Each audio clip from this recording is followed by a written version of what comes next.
Gusto niyo ba ng chismis?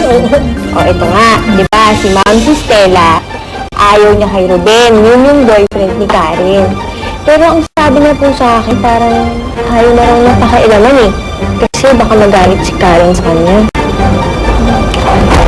Pero yung adobo, naluto mo na ba? Ano pong adobo yun? Ilang beses ko masasabihin sa'yo. Dapat 3 beses mong babanlawan ang labada. Ay, ano na naman kayo eh. Hindi kayo nakikinig sa akin eh. Focus na eh. Focus. O, ito na. Si Mamsi, di ba? Ayaw niya kay Ruben. At ako, bilang gusto ko maging close kay Madam Stella, ito na ang gagawin ko. Gagawa ko ng paraan para masolusyonan yung problema niya. Okay. Ako ang hahanap ng paraan para mapaghiwalay ko yung si Karen at si Ruben. Ay, naku. Ano na naman kayo itong meeting natin? Ay, anong meeting?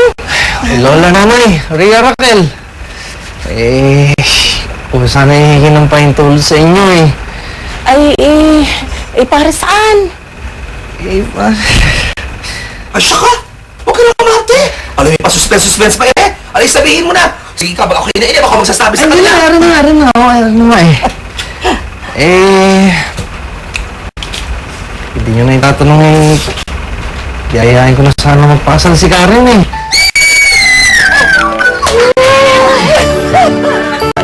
Aba, yan baga ang gusto mong gawin, hindi namin kayo pipigilan. Alam naman namin nagmamahalan kayo ni Karen. Pero, siyempre gusto ko lang linawin na hindi naman porket magpapakasal ako eh. Tatalikuran ko na ang lahat ng Saglit lang, Apo.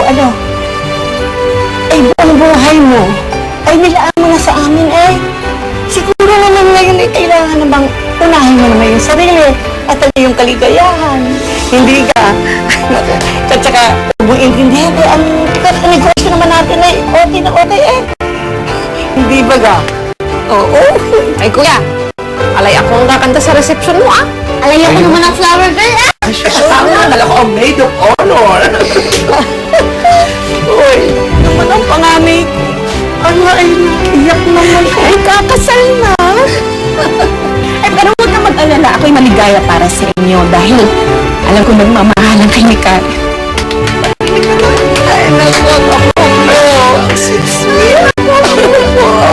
Dalawa na kayo. Sige, bro. Ay, mas Tama! ay tuloy ho. Tao po! Tao po!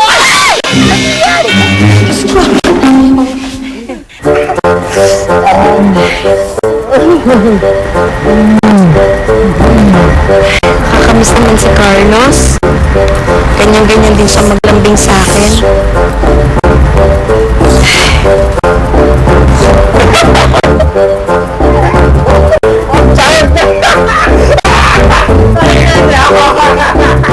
Ganyan din ang ngiti ni Carlos. Pati buhok niya, ganyan din. Pati pangangatawan, ganyan din.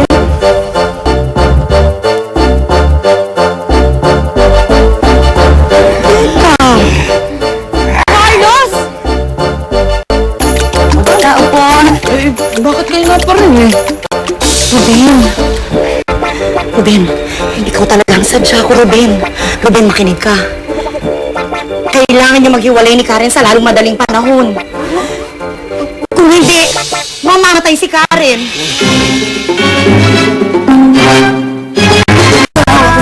Ano nyo? Nagkausap tayo ng isang araw lang. Sinabi niyo, okay na lahat. Sinabi niyo po nga, this is it eh. Ruben, napanaginipan ko kayo. Napanaginipan kita. Hindi talaga kayo ni Karen para sa isa't isa. Ruben, hindi magiging maganda ang inyong pagsasama kung pagpipilitan nyo lang yung pagmamahalan. Madam, baka naman nagkakamali lang kayo. Paligay ko ibang tao siguro yung napanaginipan ninyo. Ruben naman! Sa tingin mo ba kakariring ko yung pagpunta dito kung hindi ako 100% sure na ikaw yung napanaginipan ko? Madam, hindi ko maaaring huling si Karen yun. Mahal ko yun eh. Isang malaking trahedya ang mangyayari kung pagpapatuloy niyo yung pagsasama, Ruben. Ikaw lang ang nakakapagligtas kay Karen. Ano ginagawa mo dito? Siyang tama? Huwag mong pansinin yan. Paggulo lang yan sa buhay ko. Parang gulo yan. Game! Ano ba naman? Iniwan mo ako dahil lang dito sa bebot na to. Halika na, umuwi na tayo. Tama! Iuwi mo na yung amo mo. Ano naman ginagawa mo rito? Ewan ko nga eh, bakit pa ako napunta dito sa maling lugar, maling oras at maling pagkakataon. Mabuti pa iuwi mo na yan. Kasi Ngayon na! nakarami ka na. Halika na, umuwi na tayo. Ha? Sige, umuwi na tayo. Ayoko, umuwi dito lang ako. Yan ang parisin mo dito, ang babae yan. Dito lang ako. Pasensya ka na. Ako'y napag-utusan lang. Sige na, ihanan natin sila. Halika. Huwag mo na silang pansin. Halika. Ano? Ginawa mo ba ang inutos ko sa'yo? Oo, nasabi ko na. Sigurado ka. Sinabi ko na. Ito nga, oh. Oh, ito, may ticket ako. Sumakay ako ng bus, papuntang Batangas. Oh, ayan, ayan. Nasabi ko na. Very good ka naman pala eh. Madali kang kausap. Kasi mo na yan. Salamat ah. Yung fish fillet. Bye! Billy, mahal ko. Kinabahan ka ba? Ha? Tinext kita. Nakuha mo yung message ko? Ngayon nahanap ko na kayo. Hindi ko na kayo iiwan. Si Penelope, iiwan ko na siya. Para magsama-sama tayo ulit. Huwag, Papsi. Huwag mong iwanan si Penelope. Ha? Okay lang sa'yo na magsama kami? Hindi mo kami didimando ng adultery? Thank you, Stella, thank you. Sino naman may sabi sa'yo na pababayaan ko kayo uli magsama? Para kang... Hindi na ibig sabihin. Ang ibig ko sabihin, magagamit natin siya. Katulad ng ginawa ni Fatima. Yung pinaiikot ka, hindi ba? O, di pues, siya naman ang gagamitin natin para mapaikot natin. At marami pa siyang nalalamang lihim ni Fatima. Nalalaman din natin, hindi ba? Oo. Oh, Roman. Madam. Kailangan natin mag-celebrate. Kumuha ka na, Maino. Hindi! Now na. Thank you. Carlos, umuwi ka na! Tama na yan! Ano ba naman ginagawa mo lang yan dahil masama ang loob mo sa akin eh? Umuwi ka na! Yun na nga eh. Masama ang loob sa'yo. Kaya magpapakasaya ako.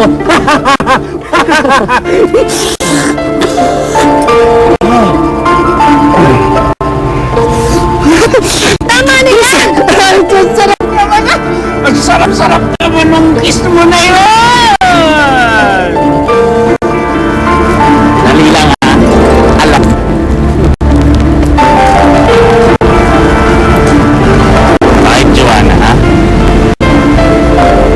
Kayo ba? Sino mas masarap umalit? Ako ba? O si Jay?